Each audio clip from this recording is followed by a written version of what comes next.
like starting your day with a good cup of coffee. I recently got these little Keurig reusable cups because I was tired of using the same little cups over and over again that I had to keep throwing out, and I would rather use the coffee that I like and some fresh coffee rather than the little cups that they sell.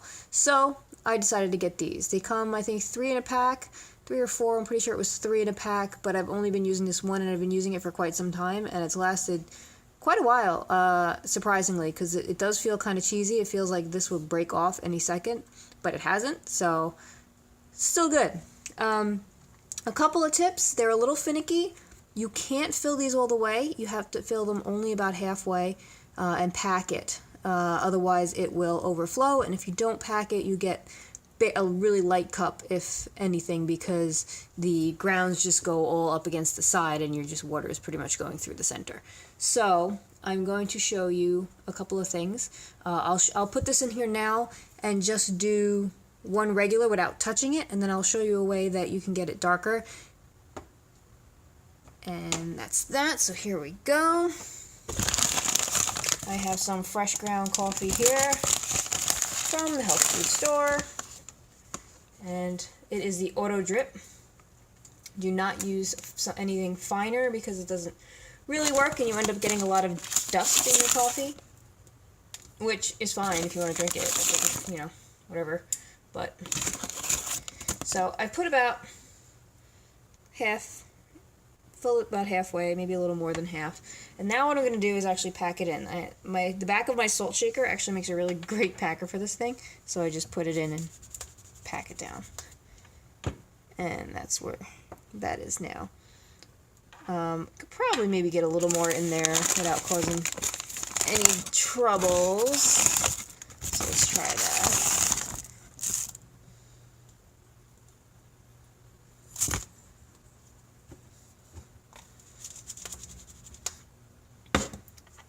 That might even be a little too high. We'll see if it leaks, but definitely don't fill it all the way. This might even be too high, but let's see.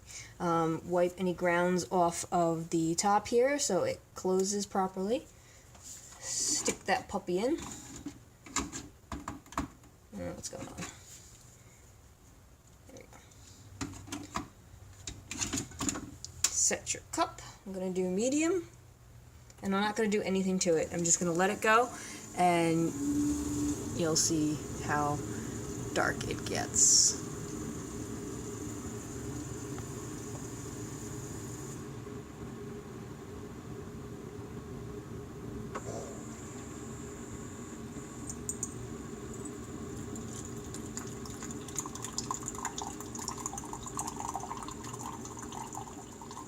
See, it seems to lose its potency after the initial thing.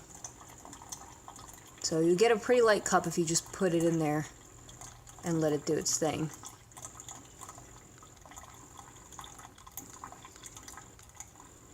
Oh, yeah, see, we put too much. It's actually leaking now. So that was a little too much in that cup. So I probably should have left it at the half that I did. So I will take this out and we'll see what we got. Oh, it doesn't look too bad, actually. And that's what we ended up with. It's actually better than I thought it was.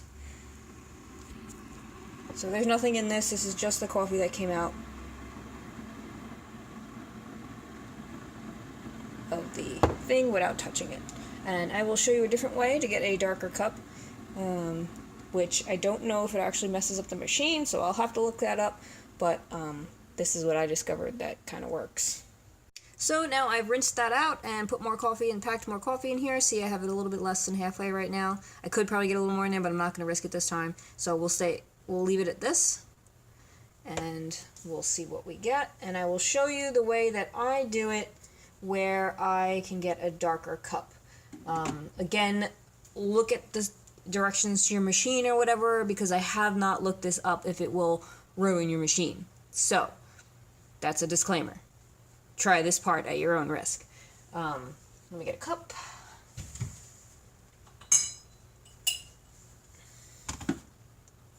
We'll do medium again, so we have a good comparison. So now what I do is when it starts to get light, the stream starts to get light looking, I will actually take it and shake it and put it back. You'll see what I mean in a minute.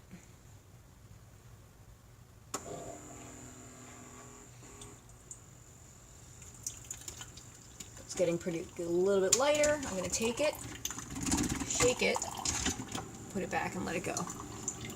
It shakes all the grounds back towards the bottom and packs them back together. But I never did a direct comparison, so we'll see actually how much darker it does make it, or if I'm just ruining my machine. So you can do this a couple of times.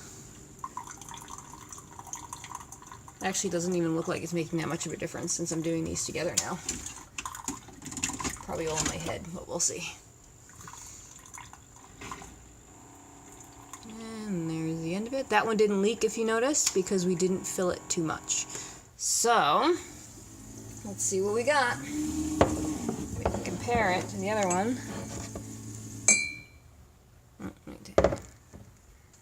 This is the one that was shaken.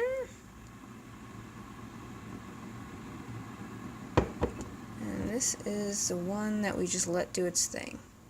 So it actually doesn't look too much different. So it's probably just all in my head. It does look a tad darker. But it also creates more of this foamy dust of the coffee. Sometimes it'll leave like a rim of black dust, which is the coffee. This looks pretty good this time on both of them. So that's that. Another thing that this is great for, which is actually, I think it's even better than for coffee, is loose tea. For loose tea, it is amazing. You don't have to do anything, just fill it halfway like the coffee. You don't even have to pack the loose tea. You just put it in and it comes out amazing. So I prefer these for loose tea than the coffee, because the coffee can get finicky. You know, sometimes it can create a really light cup. Yeah, see, you can tell this is the darker one. It's definitely darker with the shaking. But I don't know if it's dark enough to warrant doing that. So, I hope you enjoyed this. I hope it helps. And thanks for watching. Subscribe, like, comment, share, all that good stuff. And I'll see you next time.